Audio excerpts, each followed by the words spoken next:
Four gunmen opened fire inside the offices of a French satirical magazine, which fueled anger from Islamist extremists in the past. They were on the second floor and moved towards the editorial section, where the entire team of journalists were together. Outside on the street, the attackers gun down a police officer. He screams, "Stay away!" But the gunmen shoot him dead and leave a clue about their motivation. They shouted that we've taken revenge for the Prophet.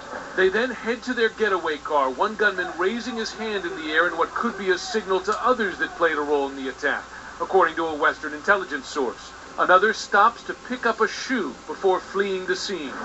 Then a wild chase on the streets of Paris, cars rammed, and violent confrontations. They were then faced with a police car. At that time, there was the first exchange of fire, but no injuries. Then after that, they faced another police patrol, which led to a second exchange. Then there was a third shooting unleashed against a police team, and one member was hit and shot to the ground.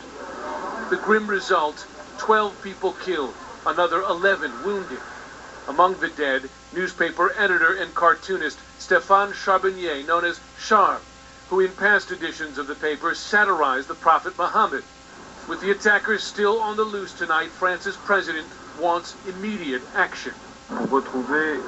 We need to find the actors of this terrorist act.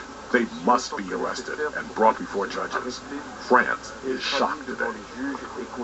Experts now poring over the video of these attacks, and they see some telltale signs that they're learning from right now. One is that the attackers fired single shots when they were assassinating this policeman on the ground, that they were dressed in matching military-type uniforms. They had the same kind of equipment. They had extra magazines of ammunition, and they also moved around, held their weapons, and fired their weapons with comfort, which shows both a level of training, but also, Jake, the possibility of combat experience. That, of course, relevant because the chief concern in Europe has been the possibility of returning foreign fighters from Syria and Iraq coming back to Europe and carrying out attacks. None of this definitive yet, but those warning signs are being seen in the video. Also significant, potentially, the fact this wasn't a suicide attack. Absolutely. They did not commit suicide at the end of it. They tried to get away. Which is so common, it almost seems to be the MO, the normal MO with these kinds of attacks, and that they covered their faces with masks. Jim Sciutto, excellent reporting. Thank you so much. The race is on.